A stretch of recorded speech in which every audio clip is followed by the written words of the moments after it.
Սպիտակ տանը զարմացած են այն արագությունից, որով ԱՄՆ նախագահ Դոնալդ Թրամփը փոխել իր քաղաքականությունը Ռուսաստանի նկատմամբ եւ կիրառել պատժամիջոցներ, հաղորդում է CNN-ը։ Սպիտակ տանը շատերը զարմացած էին, թե որքան արագ ընդունվեց նոր պատժամիջոցների փաթեթը։ Թրամփը ամիսներ շարունակ խորհրդականներին ասում էր, որ մի օր կորոշի, որ ժամանակն է ավելի խիստ միջոցներ ձեռնարկել Ռուսաստանի դեմ, հաղորդել է հեռուստաալիքը։ CNN-ի փոխանցմամբ Թրամփը զարմացել է նույնիսկ իր ամենամտերիմ խորհրդականներից մի քանիսին, համաձայնվելով պատժամիջոցներ կիրառել Ռուսաստանի խոշորագույն նավթային ընկերությունների Ռոսնեֆտի եւ Լուկոյլի դեմ։ ԱՄՆ նախագահ Դոնալդ Թրամփը քննադատել է Կոլումբիայի առաջնորդ Գուստավո Պետրոին, նրան անվանելով հանցագործ եւ ավազակ։ Նա այս հայտարարությունն արել է Սպիտակ տանը լրագրողների հետ զրույցի ժամանակ։ Ամերիկացի առաջնորդը նաեւ Կոլումբիան անվանել է թմրանյութերի որջը։ Նրանք կոկաին են արտադրում այնպիսի քանակությամբ, որը մենք երբեք չենք տեսել, եւ նրանք այն վաճառում են եւ նրանք այլևս անպատիժ չեն մնա, ասել է Թրամփը։ Նա հավելել է, որ Վաշինգտոնը մտադիր է կոշտ արձագանքել նման գործողություններին։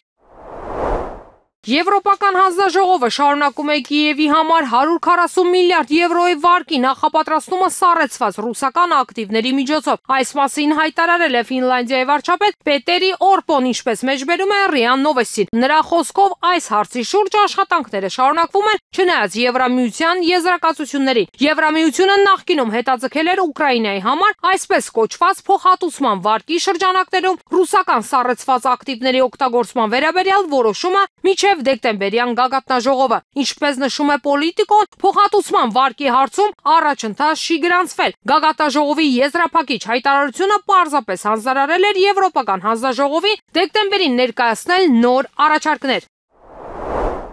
Բելարուսի նախագահ Ալեքսանդր Լուկաշենկոն շնորհավորել է Միավորված ազգերի կազմակերպության գլխավոր քարտուղար Անտոնիո Գուտերեշին կազմակերպության 80-ամյակի կապակցությամբ, ընդգծելով, որ ներկայումս դրան այլընտրանք չկա։ Նրա խոսքերը մեջբերել է պետության ղեկավարի մամուլի ծառայությունը։ Մեր երկիրը մասնակցել է ՄԱԿ-ի կանոնադրության մշակմանը եւ հպարտությամբ միացել է այն կազմակերպության հիմնադիր անդամներին, որին այսօր այլընտրանք չկա, ասել է նա։ Բելարուսի ղեկավարի խոսքով ՄԱԿ-ը մնում է բանակցությունների եւ փոխզիջումների ամենակարևոր հարթակը հակամարտություններն ու գլոբալ սպառնալիքները լուծելու համար։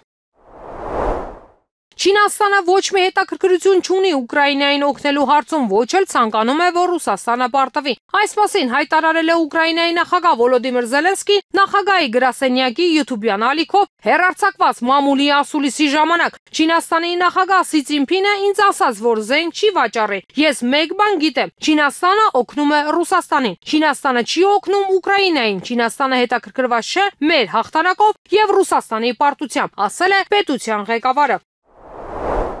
ԱՄՆ դատախազները մեղադրանք են առաջադրել ամերիկացի Փիթեր Ուիլյամսին $1.3 միլիոն առևտրային գաղտնիքներ վաճառելու համար, հաղորդում է Bloomberg-ը։ Հաշվետվության մեջ նշվում է, որ 2022-ից 25 թվականների ընթացքում Փիթեր Ուիլյամսը գիտակցաբար գողացել է առանց թույլտվության յուրացրել է առևտրային գաղտնիք պարունակող տեղեկատվություն այն ռուս գնորդին վաճառելու նպատակով։ Նշվում է, որ վիճելի առևտրային գաղտնիքները կապված են միջպետական եւ արտաքին առևտրի հետ։ ԱՄՆ-ն այժմ դատարանի որոշում կկայացնի Ուիլյամսի $1.3 միլիոն արժողությամբ ակտիվների բռնագրավման վերաբերյալ։